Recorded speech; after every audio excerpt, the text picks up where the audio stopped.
If you were to ask any boy, 7 years old, 8 years old, 9 years old, where do you want to be when you're 25, 30? Where do you want to be? They're going to say, big house, fast car, beautiful wife. That's what they're going to say. Every single one. And slowly, the programming of the Matrix beats this dream out of men. I will tell you a story about me.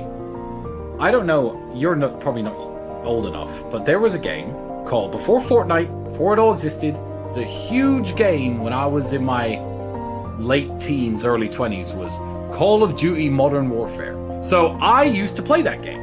And this is the advice. The advice is hang around with people who see things, people who have a good mindset. I was with my brother, and I was like, oh, Andrew, I just completed this round. It's 41 kills, 1 death. That's pretty cool. Andrew looks at me from the couch. I swear to God, looks over at me and goes, yeah, Tristan, but it doesn't matter, does it? And I was like, it doesn't matter, does it? And I turned that game off. And I don't think I've ever spent more than 10 minutes playing a video game ever since that day. So hang around better people. You know, if you're wasting your life, if you're wasting your talents, leave that group of friends. Cut low quality people out of your life. And slowly, as you go out into the world and apply yourself at different things that are more useful, you'll probably find out that you're not as useless as you think. Well, I do get asked the question by young men a lot. And it's always about making money. You mean you want to get rich. Cool. Let me tell you something. First and foremost, almost no one ever gets rich. The internet will preach all this, oh, your time will come when the universe thinks it's right and all this. No. Most people work their shitty job, live their shitty life, live their shitty old age, and then they die. Most people never ever get rich. They never get to live like sterling. And that's the reality for most people. So, first of all, understand that. Second of all, and my advice is non-advice. If you took 100 people, 100 millionaires at random and put them in this room, and you asked all of them, how do you make $1 million? You're going to get 100 different answers. Elon Musk would say, I invented PayPal. And Jeff Bezos would say, I sold books online. Like, you're not going to get a definitive answer. So what do you think? Not necessarily what do you enjoy. Do what you enjoy, because most of what you enjoy won't get you paid. What do you think you could be good at? Sit and analyze yourself. What do you think you could be good at? Ask yourself that. I don't know you. What are you good at? Think about what you think you could do and answer the question to yourself. I can't tell you. That's my advice. Like, look where money is moving and stand in the way. I know a dude when I was trying to buy a part for my car. He was like, oh, I know someone who's got car parts who sell it cheaper. He heard I had a problem. He heard I was going to spend money on a car part. He jumps in the middle, probably made himself $1,000. I don't care how much he made. He saved me. Look where money is moving and getting in the middle. That's a good starting position. I never wanted to be a multimillionaire.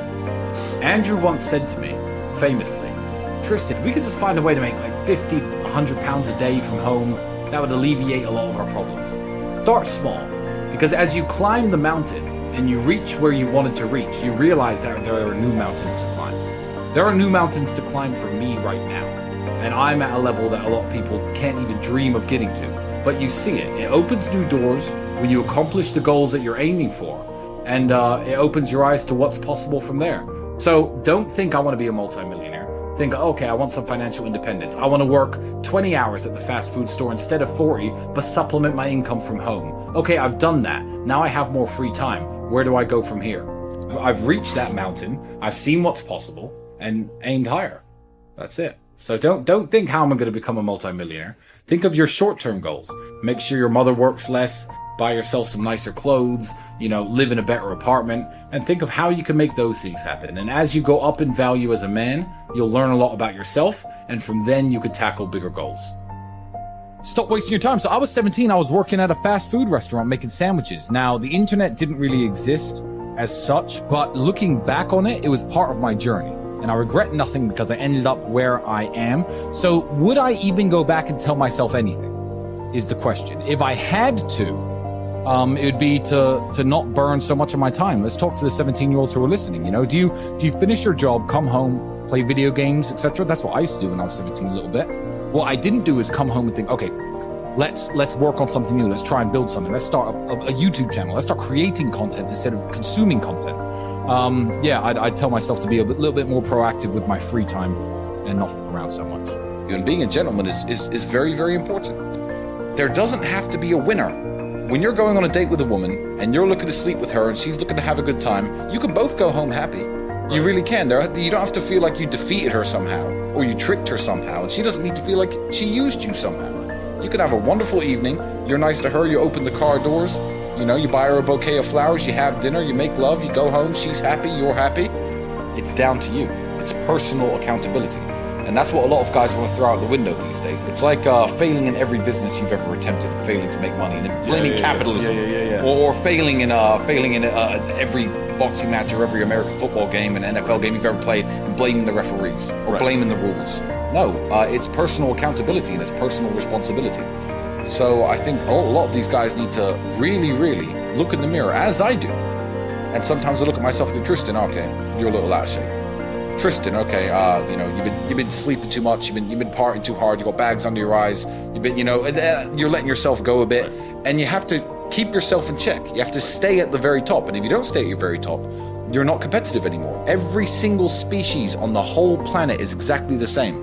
Every single female of every single species looks at the most competitive males and thinks, those are the ones I want to have my children. And women, human women, are exactly the same. So if you're not having the success with women that you want, don't go out there trying to blame women, and don't go out there trying to change women. And what people don't want to hear is that to become Tristan Tate was a slow process of hard work that took me 15 years. And I'm still working on myself. I think the Tristan Tate in 3 or 4 years is going to be a much better version of who I am now. And what a lot of people want to do is, blame their circumstances. Well, they don't understand that. I mean, height aside, you could change every circumstance about you. You could change how handsome you are. You could change how fit you are, how strong you are, how rich you are, how smart you are. I am very fortunate. I don't know what loneliness feels like. And that's something that most men can't say. And it's why me and my brother, when we understood through meeting very good friends of ours who were married for 10 years, felt alone. Ex-military guys who felt that sense of brotherhood and loyalty and companionship in the army, or on their sports team, their college baseball team, their fraternity, their football team, and they lose it. Those are the guys who opened my eyes to how special the relationship I have with my brother is. And that's what I try to tell the world as well. I don't know what loneliness feels like. I was born in a very underprivileged family. I grew up absolutely broke. I wasn't dealt the best hand, but there was always an ace up my sleeve. So I don't know what that feels like. I've always had companionship. I've always had someone who had my back, someone to fight with me, someone to work with me in terms of my brother. So I'm not going to sit here and say that the journey to the top for me necessarily was lonely. But let me tell the young men out there, you need to be able to identify low quality friends and cut them off and curate the people around you into a group of winners, a group of men who want to go out there and achieve the same things as you. And the journey to the top not only won't be lonely, but it will be far easier.